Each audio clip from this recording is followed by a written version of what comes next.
देख रहे हैं। देखिए, यूपी समेत दूसरे राज्यों के बीपीएससी से बहाल शिक्षकों की नौकरी खतरे में है। बहाल शिक्षकों का शैक्षणिक प्रमाण पत्र और योग्यता शिक्षक बनने के लिए सही नहीं पाया गया है। दूसरे राज्यों के शिक्षकों की पात्रता परीक्षा का प्राप्तांक 60% से कम रहने पर उन्हें नियुक्ति के लिए पात्र नहीं माना जाएगा, मगर 60% से भी कम अंक लाने वाले दूसरे राज्यों के अभ्यर्थी शिक्षक के रूप में बिहार में बहाल किए गए हैं।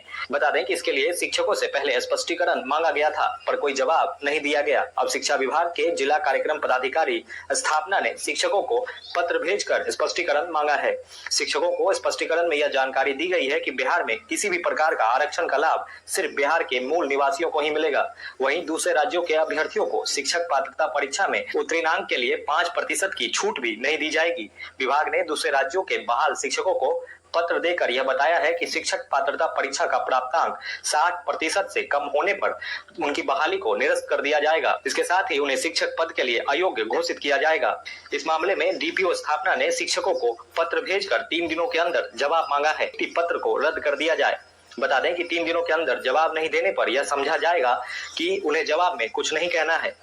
बताया गया है कि दूसरे राज्य के करीब 200 शिक्षकों की बहाली हुई है, जो अभी विद्यालयों में योगदान देकर बच्चों को पढ़ा भी रहे हैं। विभाग के इस निर्णय से इन शिक्षकों की नौकरी खतरे में पड़ गई है।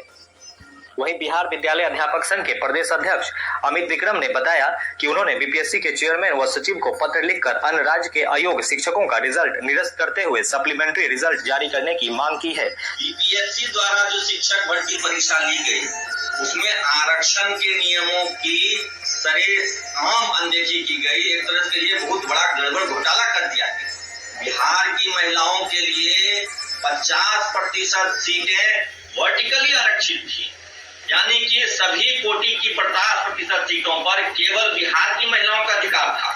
लेकिन आयोग ने क्या किया, बिहार की महिलाओं के लिए आरक्षित पदों पर अन्य राज्य की महिलाओं का रिजल्ट दे दिया। इतना ही नहीं, दिव्यांग कैटेगरी में भी आरक्षण का लाभ केवल बिहार के मूल निवासियों को देना था, लेकिन उसमें भी अन्य राज्य के निवासियों को दिव्यांग आरक्षण का लाभ दे दिया गया। और ये बात मैं नहीं कह रहा हूं, बल्कि स्वयं शिक्षा विभाग कह रहा है, स्वयं बीपीएससी कह रहा है। धीरे धीरे करके जैसे जैसे आरटीआई का जवाब आता जा रहा है, आयोग के द्वारा की गई धांधली का खुलासा हो रहा है। दिव्यांग को लेकर शिक्षकों का वेतन काट लिया गया है। दरभंगा में सबसे ज्यादा शिक्षकों पर एक्शन देखने को मिला है। दरभंगा में 3884 शिक्षकों का वेतन कटा है।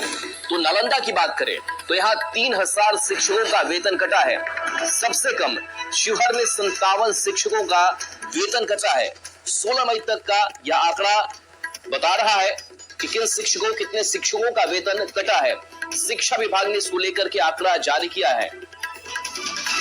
और न्यूज 18 संवाददाता रजनीश कुमार हमारे साथ जुड़े हैं।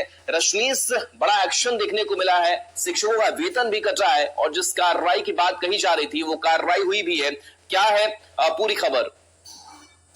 बिल्कुल, देखिए राहुल, शिक्षा विभाग के एसीएस के रूप में जब से लेके पाठक ज्वाइन किए हैं तब से रियल टाइम जो है मॉनिटरिंग की जा रही है। इसके साथ साथ इंस्पेक्शन किया जा रहा है और तमाम जो प्रखंड शिक्षा पदाधिकारी से लेकर जिला शिक्षा पदाधिकारी तक है वो निरीक्षण कर रहे हैं। जो रिपोर्ट सामने आई है, मॉनिटरिंग सेल की रिपोर्ट है ये, 16 मई तक 32,828 जो शिक्षक हैं उनके वेतन कटौती की अनुशंसा हुई थी, जिसमें सबसे ज्यादा दरभंगा जिले में 3884 शिक्षक हैं, उनका वेतन काटा गया है। नालंदा में 3000 शिक्षक हैं, उनका वेतन काटा गया है। इसी प्रकार से अलग अलग जिलों के जो आंकड़े हैं वो सामने आए हैं। कुल मिलाकर ये कहें कि जो स्कूल की टाइमिंग है उससे अगर आधे घंटे लेट भी कोई शिक्षक पहुंच रहे हैं उनके खिलाफ एक्शन किया जा रहा है, या समय से पहले स्कूल छोड़ रहे हैं एक्शन लिया जा रहा है। तो वेतन कटौती का जो आंकड़ा अब तक का आया है ये कहीं ना कहीं चौंकाने वाला आंकड़ा है। इससे पहले अब तक इतनी बड़ी कार्रवाई शिक्षा विभाग ने नहीं की थी। कहीं ना कहीं रजनीश, शिक्षा विभाग की कार्रवाई के पाठक के आदेश निर्देश और उसके बाद से शिक्षकों ने कई बार विरोध भी किया है। इस बार शिक्षकों का मूड कैसा नजर आ रहा है, क्योंकि वेतन कटा है और काफी ज्यादा संख्या में जो शिक्षक है उनका वेतन कटा है? देखिए, शिक्षकों में हड़कंप जरूर मचा हुआ है, क्योंकि जिस प्रकार से 7 दिनों का, 3 दिनों का, यहाँ तक कि महीने भर का ये वेतन जो है काट लिया जा रहा है। तो कहीं ना कहीं हड़कंप है और शिक्षक कोशिश कर रहे हैं कि समय पर स्कूल पहुंचे। हालांकि कई शिक्षक जो है अनुपस्थित पाए जाते हैं या बिना सूचना के गायब पाए जाते हैं, उनके खिलाफ तुरंत एक्शन लिया जा रहा है। तो कहीं ना कहीं शिक्षकों में हड़कंप है और निश्चित रूप से उनकी आदत में भी एक तरह से बदलाव देखने को मिल रहा है। राहुल, तो रश्मीश, क्या लगता है कि आने वाले वक्त में एक बड़ा सुधार भी इस नजरिए से होगा कि शिक्षक समय पर स्कूल पहुंचेंगे, उपस्थिति अपनी दर्ज कराएंगे? मनोवैज्ञानिक रूप से काफी दबाव बढ़ गया है और मनोवैज्ञानिक रूप से दबाव बढ़ने का दोनों इम्पैक्ट होता है। एक तरह से साइड इफेक्ट भी होता है और इसका गुड इम्पैक्ट भी होता है, तो दोनों देखने को मिल रहा है। शिक्षक आक्रोशित भी है और शिक्षकों में एक तरह से जो बदलाव है, जो उनके रवैये में सुधार हुआ है, इसमें भी कहीं ना कहीं इजाफा हुआ है, तो दोनों इम्पैक्ट है।